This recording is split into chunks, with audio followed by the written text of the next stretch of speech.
mas estou aqui me apresentando, vou fazer uma breve autodescrição. Queria convidar também as nossas especialistas, quando elas começarem suas falas, para que elas façam a autodescrição. Então, eu sou Maíra, sou uma mulher de pele branca, tenho 43 anos, tenho cabelos na altura das orelhas cacheados, avermelhados, estou usando um óculos, é, uma jaqueta preta e uma camiseta verde escura. E sou presidente da ONG Fincolga. Estou muito feliz de estar aqui falando em nome de toda a organização, né? E querendo justamente mais ouvir do que falar hoje, né? Para todo mundo que está aqui, eu acho que vocês já sabem, porque isso foi anunciado, o motivo do webinário justamente é esse, que é arrecadar recursos para as organizações que estão no território, que estão fazendo esse trabalho de acolhimento ou de promoção de outras frentes, né, de debate, de conversa, de acolhimento, que são tão emergenciais, são tão urgentes nesse momento. Nós começamos a divulgação desse webinário tendo em mente tendo, né, como nossas referências, duas organizações que vão receber esses, esses recursos. Toda a verba arrecadada aqui, né, com esse webinário, vai para o coletivo Atino Quer. A gente tinha duas organizações previstas, como eu falei, uma é o Coletivo Atinuqué e a outra é a organização Temis, que generosamente abriu mão dos recursos para que a gente pudesse encaminhar toda a verba arrecadada para o Atinuqué.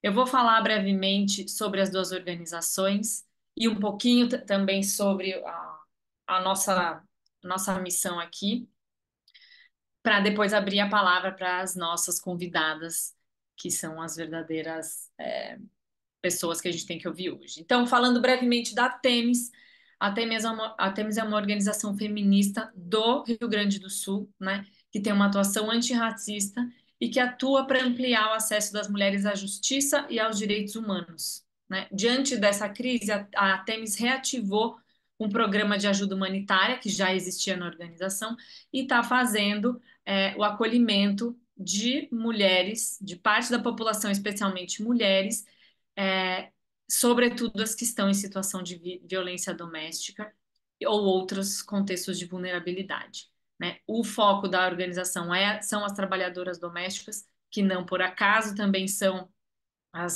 parte desse grupo vulnerável, e até agora elas já atenderam 296 mulheres, né, com necessidades emergenciais, como alimentos, cobertores, itens de higiene. Então, a Temis, ela é essa organização. A gente recomenda que, se vocês se interessam em saber mais pelo trabalho, se interessam em colaborar com elas, a gente vai deixar o Pix da organização aqui no chat para que vocês possam, enfim, conhecerem mais, mas também doarem, se for possível, se for dentro das possibilidades de vocês. E a gente também, eu vou aqui fazer uma introdução sobre o coletivo Atino Quer, mas eu acho que a Nina pode falar depois com mais detalhes. Mas aqui a gente gostaria que vocês soubessem que o Atino Quer, ele estuda, apoia e fomenta o pensamento de mulheres negras, né? E que diante dessa crise o coletivo começou então a arrecadar via Pix e hoje está construindo um fundo para apoiar a comunidade, né? Hoje já são mais de 80 mulheres assistidas diretamente com repasse financeiro, orientações, encaminhamento de medicamentos e entre outros apoios. Também estão com campanhas de doações em São Paulo e estão articulando parcerias com outros centros de distribuição para arrecadar materiais de limpeza, né? Buscando arrecadar materiais de limpeza. Mesma coisa aqui, a gente bota o Pix delas e mais informações sobre a ONG no chat para que vocês possam conhecer e colaborar dentro do que for possível. Então, gente, minha atuação aqui vai ser breve. A gente está aqui para trazer um contexto macro, que, claro, né, tanto a Tainá, quanto a Sara, quanto a Nina vão poder enriquecer depois, mas quer entender que as crises elas afetam as mulheres, sobretudo as mulheres negras, de maneira desproporcional, né? todos somos afetados, todas as pessoas que estão vivendo a catástrofe nesse momento estão sendo afetadas, mas existe uma desproporcionalidade sobre as consequências disso quando a gente está falando de grupos vulneráveis, sobretudo mulheres e mulheres negras. A gente já viu o que aconteceu com as mulheres durante a pandemia da Covid. Então, a gente teve, por exemplo, né, naquele momento, 70% das mortes de mulheres grávidas, parturientes ou puérperas no mundo, 70% delas morreram no Brasil. A falta da política pública, o que que ela não acarreta, né? A gente teve índices de participação das mulheres no mercado de trabalho no ano seguinte à pandemia, equivalente aos índices de 30 anos atrás. Então, a gente retrocedeu a níveis dos anos 90 sobre a autonomia financeira de mulheres, né, por conta da crise da Covid. A recuperação já está em andamento, mas ela é lenta e ela deixa marcas, ela deixa desigualdades, e é disso que a gente está falando. No mundo, 70% das pessoas que estão abaixo da linha da pobreza são mulheres, né? O dado da ONU. Isso não é por acaso, né? Isso não é um, um mero acontecimento. Isso tem origens, isso tem mecanismos que fazem com que isso aconteça, né? Em desastres climáticos, 80% das pessoas que deixam suas casas são as mulheres. Então, a gente tem aí, como eu disse, essa desproporção. E a gente tem outros crimes, né? Outros tipos de violação que já acontecem normalmente na sociedade, se agravando, se agudizando nesses momentos. Então, a ONU também estima que 12 milhões de meninas acabam se casando precocemente por conta de conflitos, né? A gente está falando de guerras ou outros tipos de conflito, ou catástrofes climáticas ao redor do mundo nos últimos anos. Então, são aquelas misérias que são escaladas a novos níveis cada vez que a gente tem uma crise. E é disso que a gente está falando, né? Catástrofes climáticas aumentam entre 20% e 30% o tráfico sexual. E a gente já está vendo isso acontecendo no Rio Grande do Sul, com as notícias dando conta de todo tipo de violação a meninas e mulheres que estão acontecendo nos abrigos, né? São coisas que no imediato que a gente já consegue perceber a diferença. Então, gente, não é uma pauta leve, não é divertido, não é uma delícia falar sobre isso, mas é importante, é necessário. A gente precisa ter a consciência sobre isso para que a gente possa atuar dentro do que nos for possível. Seja conversando publicamente sobre isso, seja pressionando governantes ou pessoas que são responsáveis pelas políticas públicas, seja votando em pessoas e candidatos e candidatas que tenham comprometimento com as pautas das mulheres, com a pauta do clima, com as pautas raciais e assim por diante, né? Então, para a gente entender mais a fundo, não só o que que a gente pode fazer, mas o que que esse problema de fato é, a gente tem hoje aqui na nossa conversa a Tainá Gutierrez, que é secretária executiva da Rede por Adaptação Antirracista e consultora da Unesco.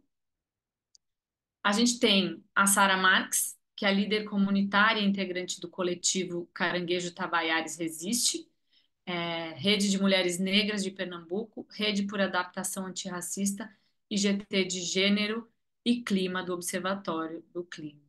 Então, e também a Nina Fola, que é uma liderança, né, cofundadora do coletivo Atinuqué, socióloga, multiartista, empreendedora, e tudo isso que exigem da gente, né, para que a gente consiga fazer a diferença.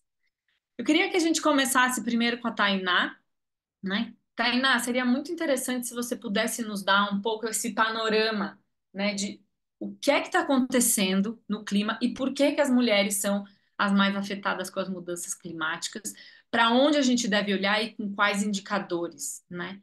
Ou quais são as discussões que de fato valem a pena. São muitas perguntas dentro de uma, mas eu queria muito ouvir você nesse sentido.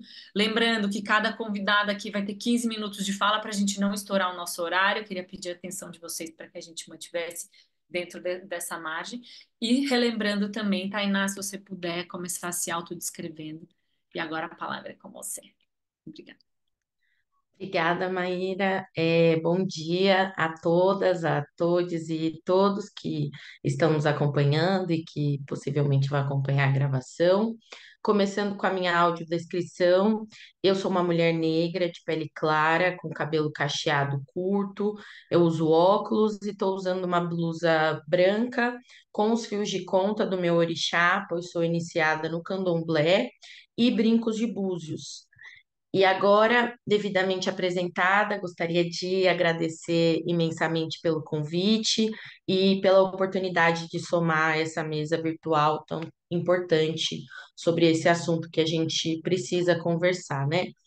Infelizmente, as razões pelas quais a gente está tendo essa conversa, elas são terríveis, revoltantes, e infelizmente a proporção do desastre do Rio Grande do Sul em muito tem a ver com o negacionismo climático e socioambiental e a inação do governador Eduardo Leite e de vários outros parlamentares do Congresso Nacional, prefeitos e vereadores que continuam a flexibilizar legislações ambientais, negando o impacto que isso vai ter na vida de quem já é mais vulnerabilizado, que são as mulheres, as crianças, os idosos, as populações negras e indígenas do país. É diante desse contexto que a gente está falando, e por essas razões eu me solidarizo muito com a população do Rio Grande do Sul e aproveito para deixar esse alerta de que esse não é e não será o único estado afetado nessas proporções, e por essa razão a gente precisa avançar com medidas urgentes de adaptação às mudanças climáticas e cobrar, aproveitando esse cenário de eleições municipais, representantes políticos, homens e mulheres que estejam comprometidos com a agenda das mudanças climáticas. Por sorte, apesar do negacionismo, hoje a gente tem um conjunto de lideranças do movimento negro, pesquisadores, mobilizadores comunitários que têm produzido ciência de verdade. E por ciência de verdade, eu quero dizer a ciência que realmente traz dados transversais e interseccionais que apontam para a realidade do país, que é uma realidade racista, misógina e desigual. A Confluência e a Leta, que é um centro de pesquisa liderado por pesquisadores negros, tem há muito tempo produzido materiais robustos de diagnóstico sobre as desigualdades que as mulheres negras, em especial as mulheres negras do Norte e Nordeste, sofrem diante dos eventos climáticos em relação à sua saúde física e saúde reprodutiva. Junto dessas pesquisas, também deixo a recomendação de dois livros produzidos por grandes mulheres pesquisadoras e ativistas, que são O Quem Precisa de Justiça Climática no Brasil, organizado pela Andréa Coutinho e o Observatório do Clima, e O Racismo Ambiental e Emergências Climáticas no Brasil, organizado por Mariana Belmonte e Instituto de Referência Negra Peregum. Ambos os livros trazem um conjunto de referências dos movimentos negros, indígenas e quilombolas, apontando as suas perspectivas sobre a crise climática. E agora, vamos falar um pouco sobre esses dados globais que podem ajudar a gente a direcionar o nosso olhar aqui no Brasil, né?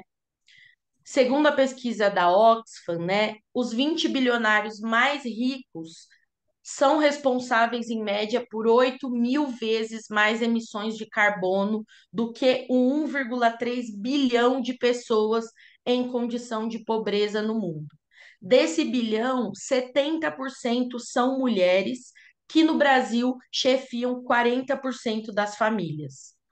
No relatório, nas nossas palavras, Vozes das Mulheres Afrodescendentes em prol da Justiça Reprodutiva e Climática, que foi elaborado pelo Fundo de Populações das Nações Unidas, a gente tem que em todo o mundo, as mulheres de 25 a 35 anos têm uma chance 25% maior de viver em situação de extrema pobreza que os homens, e são justamente as populações em extrema pobreza as mais vulneráveis à crise climática, pois diante das várias ausências dos direitos básicos, quando o desastre climático chega, a desassistência de outros serviços não dá a possibilidade dessas populações em extrema pobreza terem resiliência climática, ficando mais propensas à morte e outros desamparos, né, que podem ocorrer. Já no documento que foi elaborado pela ONU Mulheres, Justiça Climática Feminista, um quadro para ação, também lançado em 2023, há um apontamento que até 2050 as alterações climáticas vão empurrar mais de 158 milhões de mulheres e meninas para a pobreza e levarão mais 236 milhões de mulheres à fome.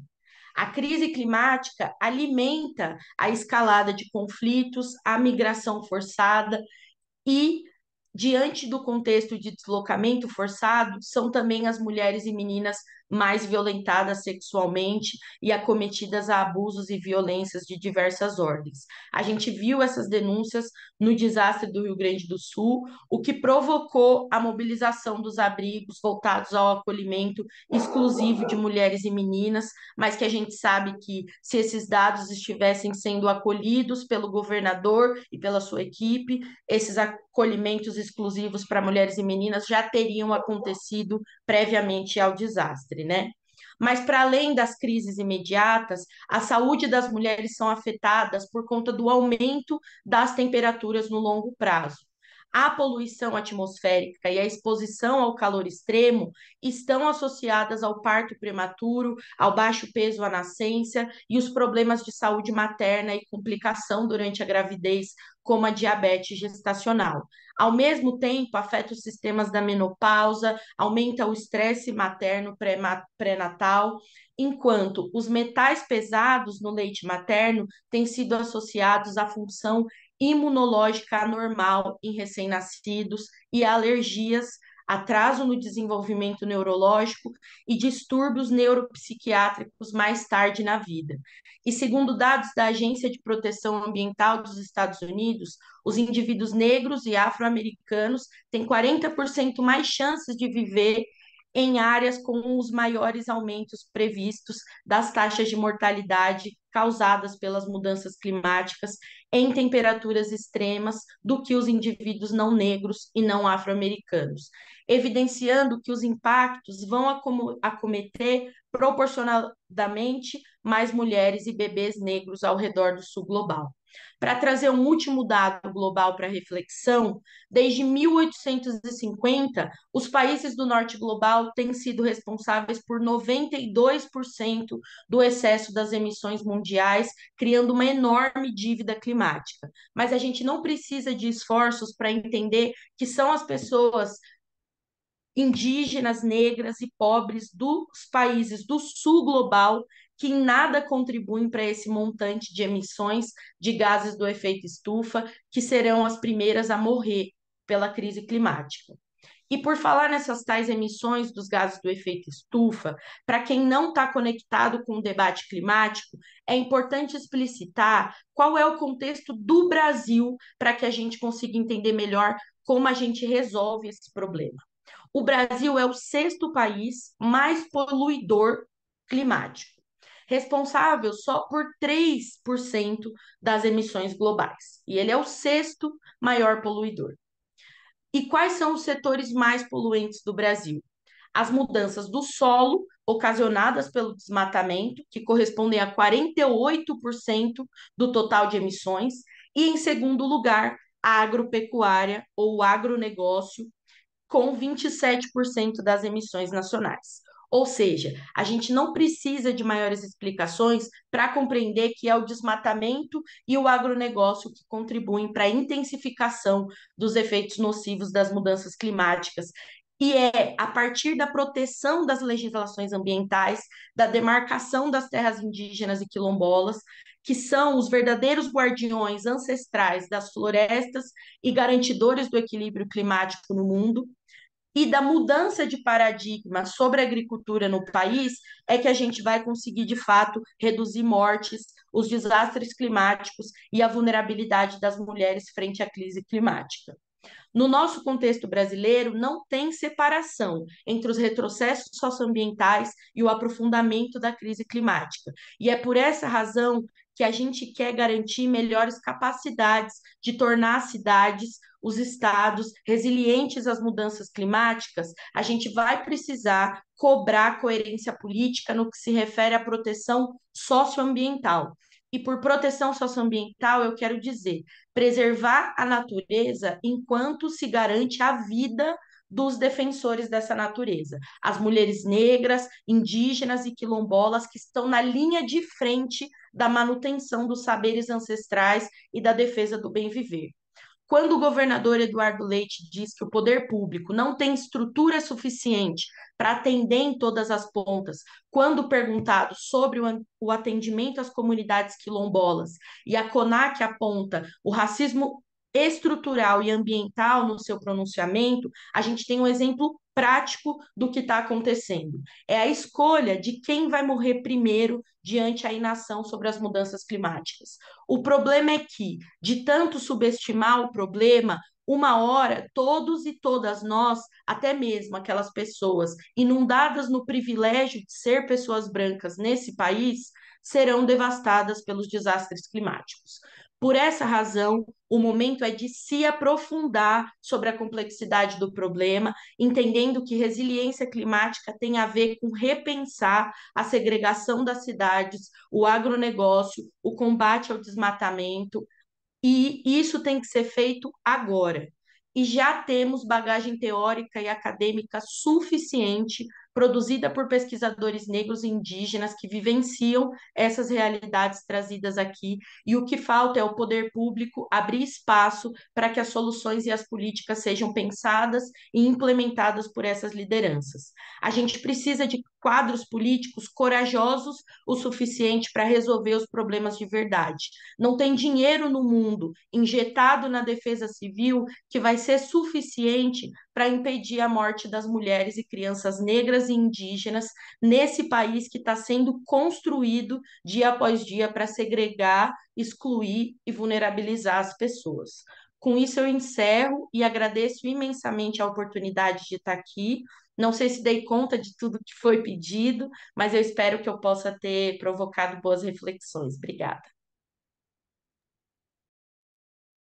Muito bom, Tainá, maravilhoso esse panorama, não só do que está acontecendo agora, mas, né, de toda essa linha de frente, todo esse trabalho que vem sendo sistematicamente feito, né, por mulheres, pessoas negras, indígenas e quilombolas, e que vem sendo ignorado pelo poder público, né, e que eu acho que é mais do que urgente que a gente se una como sociedade e como coletivo para berrar esses dados, né, que você trouxe, para que a gente possa, é, não sei, enfrentar esse racismo dentro da ciência, inclusive, porque do mesmo jeito que as pessoas que estão ali nos territórios estão produzindo esses dados, organizações independentes estão produzindo esses dados, a gente tem outros dados sendo financiados com muito dinheiro pelos interessados em garantir as coisas como elas estão, né? Pelo poder hegemônico hoje que está interessado em dizer que não, a gente está aqui alimentando a população, quando na verdade não,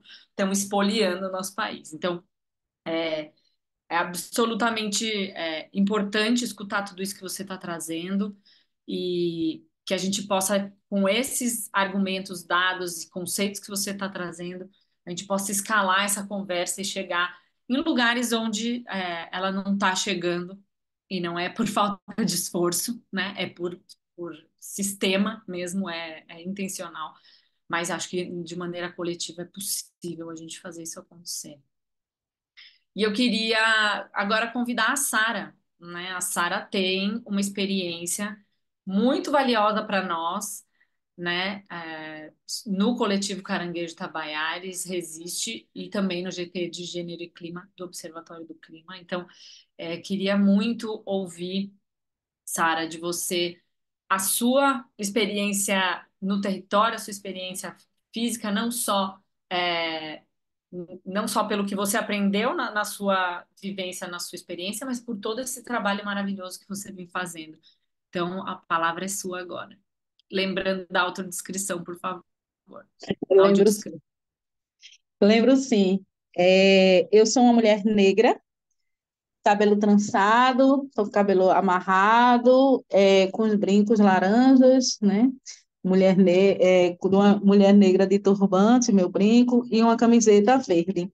Na, Atrás de mim tem uma imagem de uma africana,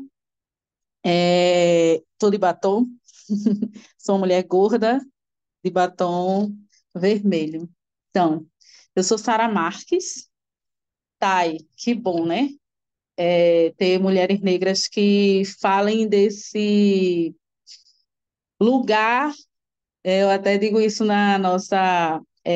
sempre na nossa rede, né? Que a gente precisa ter pessoas que falem desse lugar da academia, desse lugar desses dados, que muita gente escuta quando é falado, né?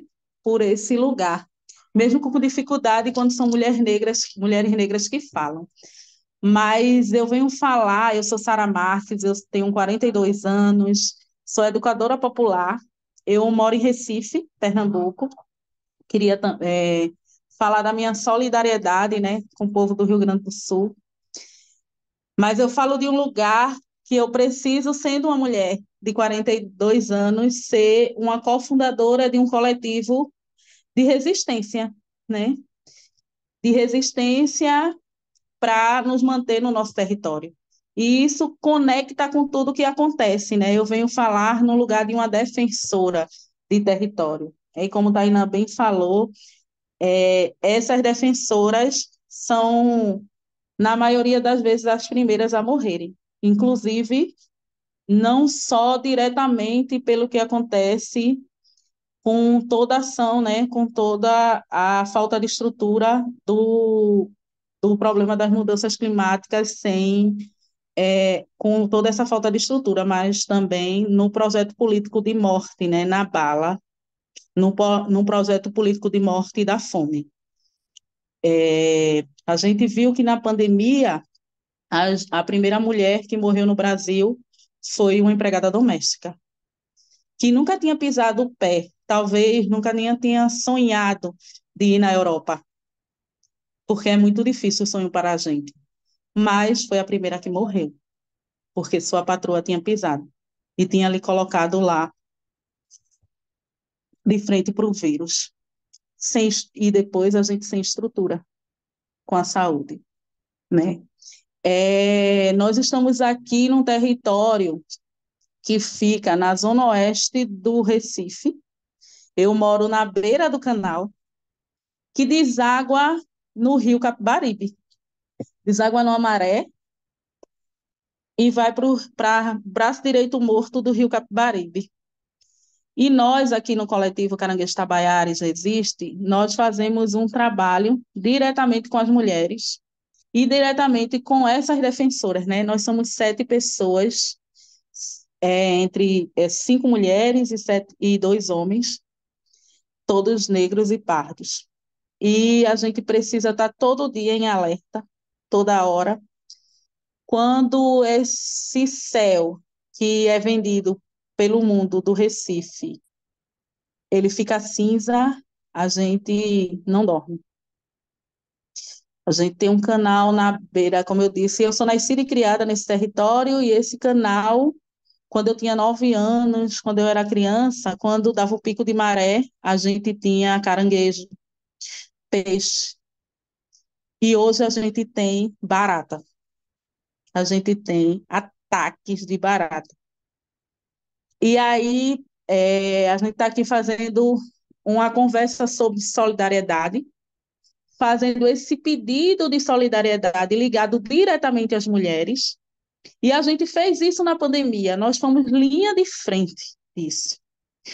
E por isso, várias defensoras de território, principalmente mulheres negras e indígenas, ficaram na mira de várias ameaças. Por falta dessa política que Tainá falou. Por quê? Porque o que eles entenderam e quiseram entender, esse poder que defende o agronegócio, que defende não é uma disputa imobiliária, né? Que defende essa disputa que quer o nosso território, eles ficaram com medo e eles jogaram para o mundo que a gente ia ser candidata. E eles nos atacaram e nos atacam com projetos políticos de morte toda hora. Aqui a gente, falando em soluções, a gente tem uma horta comunitária. E essa horta comunitária, que é a maioria que trata dela, que agoa, são mulheres. E a gente dá, essa horta comunitária tem 10 de largura e 45 metros. Tem 45 por 10. Dá para a gente alimentar caranguejos tabaiares com essa horta? Que caranguejos tabaiares é um território que tem 6.000 pessoas, não dá. Mas dá para a gente mostrar que um projeto, inclusive essa horta é no terreno que é proposto para um habitacional, que quando chove o canal enche, o terreno não enche, não alaga, ou não alagava. Porque em 2022, quando a gente ficou gritando que o terreno não alagava, a prefeitura veio e rasgou o terreno, alagando um pouco a horta, a gente vai de novo e faz uma construção. Então, a gente dá para alimentar? Não dá. Mas dá para a gente provar que a política da fome é a política da morte. É uma política. A fome é um projeto político. A gente tira batata doce, a gente tira maracujá, a gente tira capim-santo para fazer chá. As pessoas vêm buscar isso na nossa horta.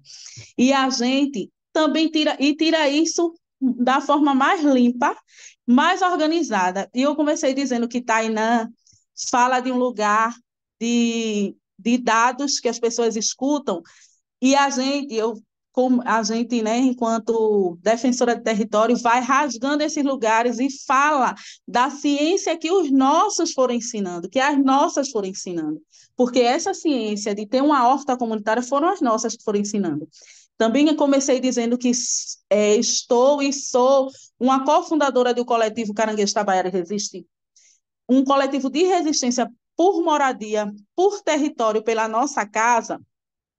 Fazendo isso, eu aponto tudo que os nossos ancestrais fizeram, né?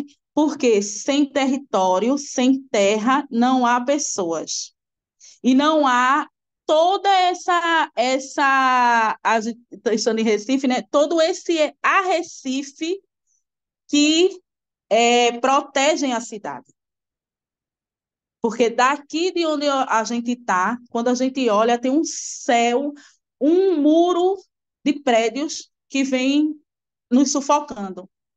Mas também tem o rio e tem uma ilha que nós defendemos em Caranguejos Tabaiaras, que é a Ilha do Zeca, que tem um monte de mangue, tem todo um manguezal preservado da maneira, da maneira possível, que nos dá hoje a garantia e a mostra para a cidade e para o mundo que se tem defensora de território, se tem mulheres pretas, se tem mulheres indígenas, se tem povo que conversa e que traz à tona sua resistência e sua ancestralidade, tem condições da gente ir se organizando e mostrando para o mundo que a falta de política também é uma política.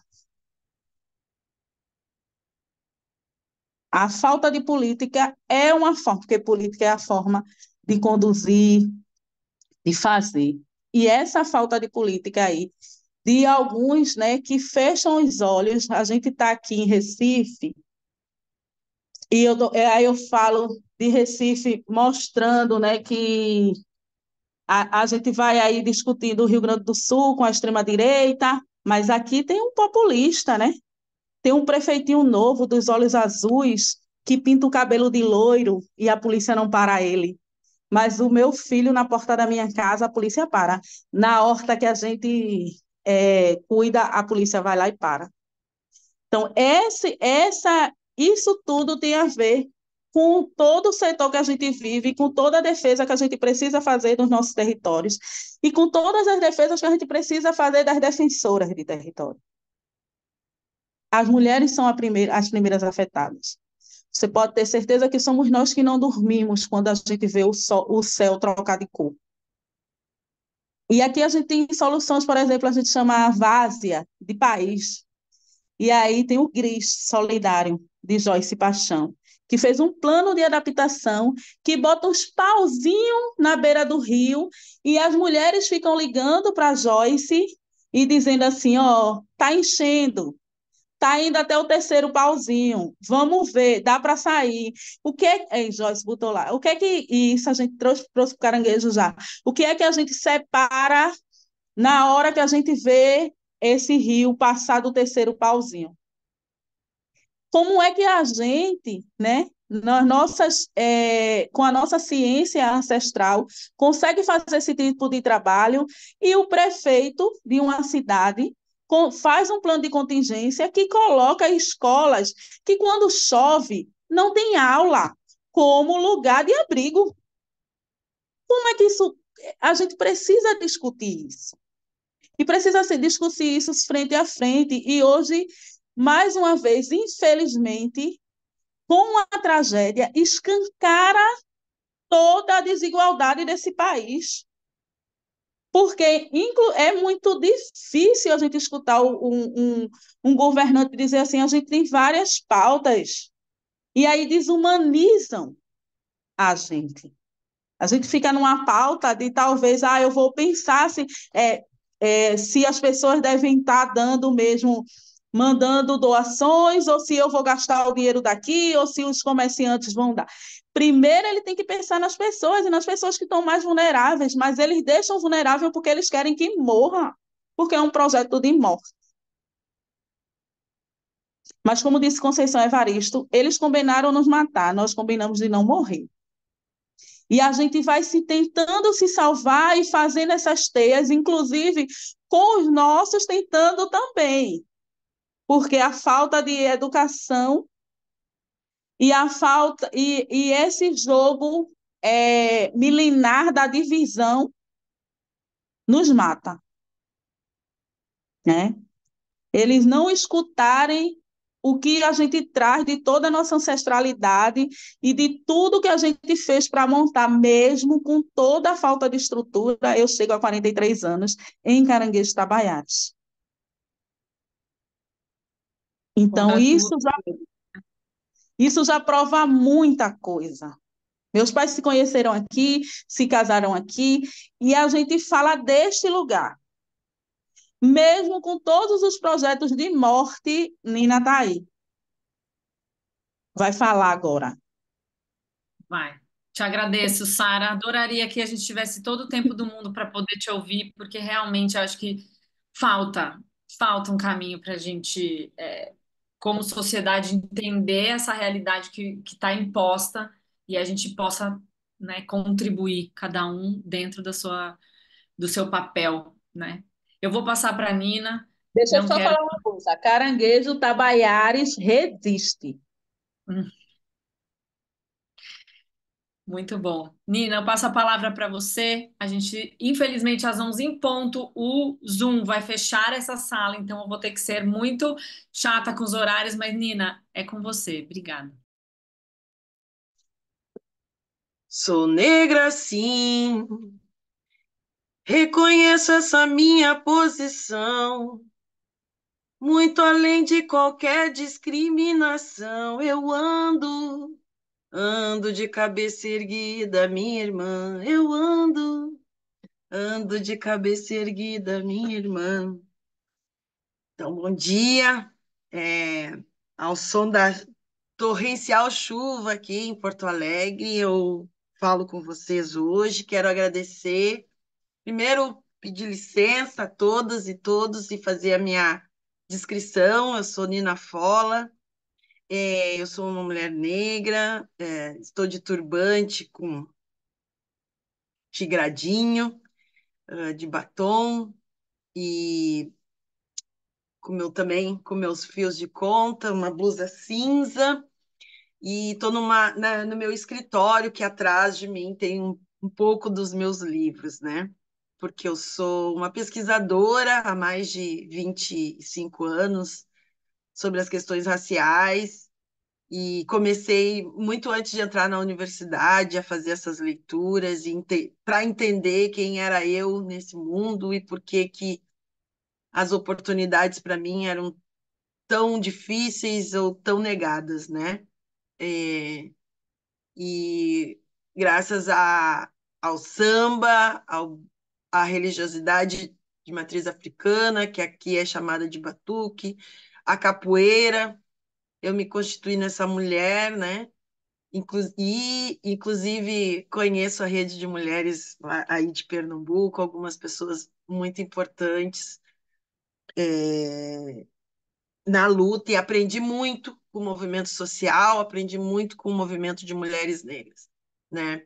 O meu título hoje, quase ali de doutorando em sociologia, é muito embasado por esse conhecimento de vivência, de experiência, de denúncia, né, dessas mulheres. Então tenho que reverenciá-las todas antes de falar, né? Eu agradeço, em nome da Maíra, o convite da Trincolga, né? E também agradeço a generosidade da Temis, também uma organização antiga aqui de Porto Alegre, que atua junto com outras organizações de movimento de mulheres negras também daqui de Porto Alegre, tais como Maria Mulher, a Semum.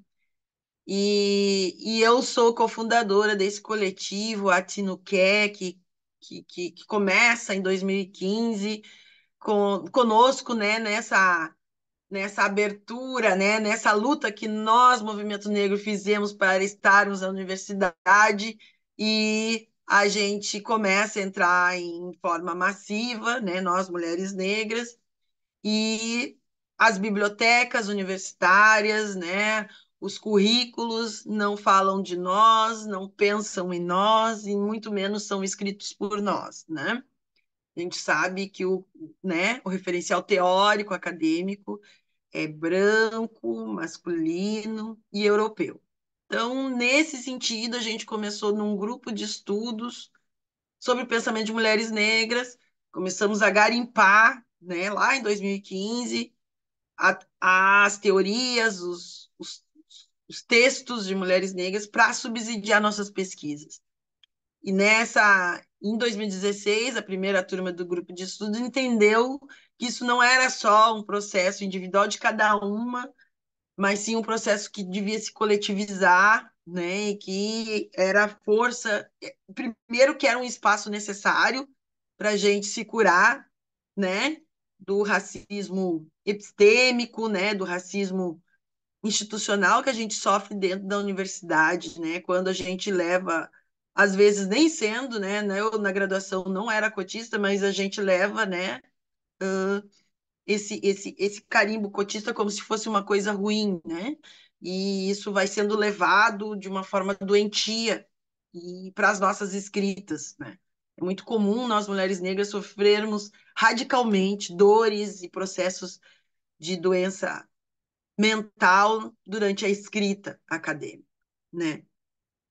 Então, o Atinuqué surge nessa demanda, né? Nessa demanda de nós mulheres. E criamos esse coletivo que há 2 anos atrás, a gente virou uma associação e um CNPJ, porque a pandemia, né, também nos trouxe uma outra dura realidade, né? Que apesar de sermos pós-doutoras, professoras universitárias, doutoras, doutorandas, mestrandas, qualquer desestruturação daquilo que possa estar no nosso dia a dia, né? Uma pandemia ou agora uma catástrofe, somos nós, né, que entramos em extrema vulnerabilidade. O que eu digo como extrema? Mesmo sendo um grupo que, em tese, estaria em outra situação, a gente recorre às coisas, os bens mais básicos, que é água e comida. Na pandemia foi isso, né? A gente precisava de água e de comida. A gente precisava de comida, a gente precisava de álcool em gel, a gente precisava. E lá na pandemia a gente ficou muito chocado com isso, né? Com a vulnerabilidade, inclusive, para quem é de família preta, sabe o quanto as famílias entende a educação como uma saída da pobreza, da extrema pobreza. Mas como a gente volta muito rápido para ela nesses momentos, né? Geralmente a gente pode não estar, né, nesse lugar, mas a gente tem que acolher todos os nossos. E aí a gente perde, né, aquilo, porque o acúmulo não é da individualidade e sim do coletivo, né? Então, é importante trazer esse quadro nosso e dizer que a gente está no Rio Grande do Sul, né? A primeira vez que eu saí do Rio Grande do Sul foi em 1990. Eu tenho 51 anos e eu saí do Rio Grande do Sul para ir para Salvador e 93. E eu me lembro quantas pessoas se espantavam, né, de me ver como uma mulher gaúcha, porque a referência naquela época era a Xuxa, né? E todas as rainhas, né, todas as misses que Rio Grande do Sul sempre levou. Mesmo Daisy Nunes tendo sido Miss Brasil antes dessa minha ida. Então, nós temos hoje um coeficiente de 21% de população do Rio Grande do Sul, população negra. Não trouxe os números aqui, né, porque não trouxe os números de quilombolas, mas temos muitos quilombos, né, e é daqui que sai a pesquisa que determina 20 de novembro como data para Zumbi dos Palmares, né? A partir de o Grupo Palmares, que também tinha muitas mulheres negras e que ressalta o nome de um homem negro, Oliveira Silveira. Então, é importante a gente trazer esse histórico de onde a gente está situada, né? Para dizer que também temos em Porto Alegre o primeiro quilombo urbano reconhecido no Brasil, Quilombo do Silva, no metro quadrado mais caro da cidade. Hoje o quilombo ele não foi afetado, esse quilombo, mas a gente teve diretamente afetados. A gente tem 11 quilombos na cidade, reconhecidos já pela comunidade, e desses 11, 4 deles foram diretamente afetados pelas águas, né, pelas enchentes. É importante, né, a gente compartilhar e para vocês irem se ambientalizando a partir do que a Tainá trouxe lindamente, e é tão dolorido, né, Tainá? A gente que é pesquisadora, né, começar a criar esses dados e somar e dizer assim, nossa, não é coisa da nossa cabeça, né? Não é uma esquizofrenia, nossa, achar que é dado, é real, e o projeto é esse, né? O que a gente pode concluir a partir das análises que a Tainá traz e da experiência que Sara também traz, é que é um projeto, né, de necropolítico, né, que a academia tanto pega, né, os nossos conceitos para dizer e às vezes até banaliza, mas é isso, é um projeto de morte das nossas mulheres, né? Eu fui militante social até o assassinato de Marielle, quando eu estava ingressando no mestrado em 2018. E esse assassinato me paralisou totalmente. Eu saí de todas as minhas militâncias de frente. Eu não ia para a rua, não fui mais para a rua, e até hoje me sinto paralisada, né? Mas o coletivo tem me dado muita força para atuar, e a gente precisa atuar na inteligência, a gente precisa atuar na articulação que não é político-partidária, mas que é política, né? E a gente tem que entender todas essas coisas. Então, deixa eu falar rapidamente, né, sobre o que aconteceu aqui. A gente tem, inclusive, nesse processo, a gente tem uma doutoranda também em educação, bióloga, Dandara, vou falar o nome dela aqui com a permissão dela, em que Dandara já estava se relacionando com cursos, inclusive com uma rede nacional. Eu não consegui puxar isso dela, ela tá. Vocês vão entender por quê. Desse debate que Tainá trouxe, né, de racismo e racismo ambiental, mulheres, mudanças climáticas, né, por conta da formação dela. Dandara hoje está há 20 dias sem ir à sua casa. né? A sua casa está 20 dias submersa nas águas. 20 dias, né? Dandara, na pandemia, foi liderança no espaço dela, onde ela mora, é vizinha de uma reocupação, né, que a gente está entendendo assim, indígena, e também é frequentadora do seu terreiro, que é ali, e todos estão embaixo d'água. Dandara não saiu do seu bairro. Dandara foi para uma parte um pouquinho mais alta do seu bairro e se juntou a mais 20 pessoas numa casa para ser acolhida. Outra opção seria um abrigo, outra opção seria a rua, porque num dos bairros de Porto Alegre, as pessoas, ali no Maitá, as pessoas subiram os viadutos e botaram seus carros ali, montaram uma barraca e estão dormindo na rua. A gente teve, durante esses 20 dias, um, 2 ou 3 dias com menos de 10 graus, né? Quando parou a chuva, a gente teve muito frio. Então, gente, Dandara hoje, né? E por conta da Dandara, o coletivo abriu a chave Pix e disse: vamos fazer. E isso não é o objetivo do nosso coletivo, é esse. O nosso objetivo é outro, é fomentar que as mulheres e meninas se tornem Tainás, Ninas e outras tantas dentro da academia, né? Produtoras de conhecimento, Saras, enfim.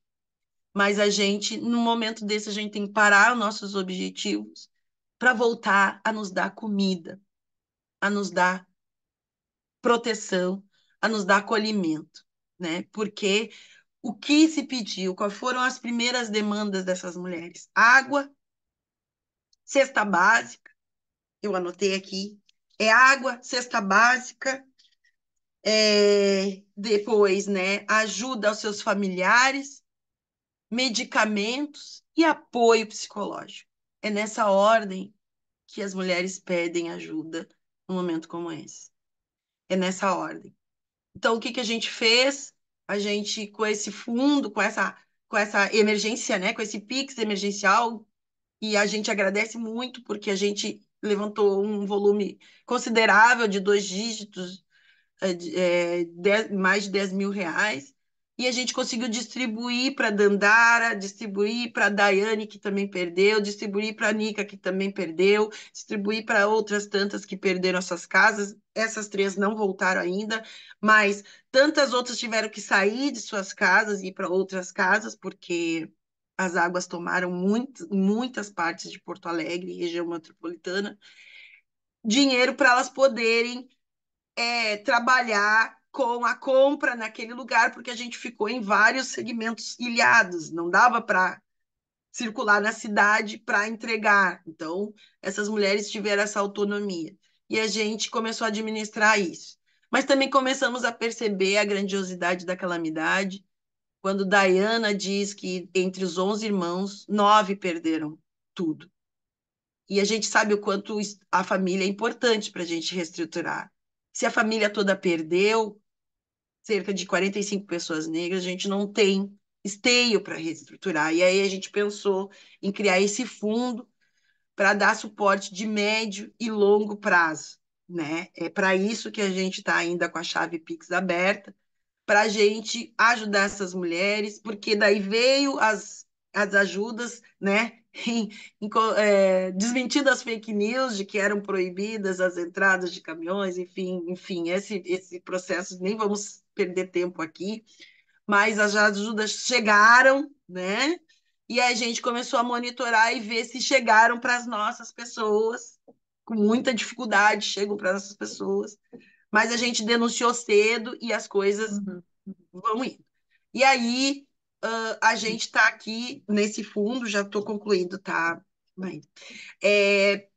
Pensando, criando estratégia de médio e longo prazo para essas mulheres que perderam tudo e as suas famílias. Um bebê nasceu nesse meio, um bebê da nossa comunidade nasceu nesse meio, que já tinha todo enxoval e perdeu tudo. Então, é nesse contexto que eu venho aqui. Eu quero agradecer para finalizar. Tinha tantas coisas para dizer, né? E dizer que a gente lá na nossa página, a gente tem colocado algumas coisas e a gente colocou um manifesto, né? Vou pedir até para Marjana trocar aqui com a gente um manifesto, né, que traz um pouco desses dados mais sistematizados, feito por outra fundadora, Fernanda Oliveira, e dizer, por fim, que a comoção nacional é rápido. Por fim, que a comoção nacional sobre a nossa tragédia, Sara, é porque é um Estado branco. A comoção é porque atingiu o centro da cidade branca, atingiu o menino Deus, que é branco, né? E aí, isso eles não se contavam. É isso. Obrigada. Sinto muito ter que te interromper. Como eu disse, eu adoraria escutar vocês por mais tempo. Em 1 minuto, essa sala de Zoom vai fechar.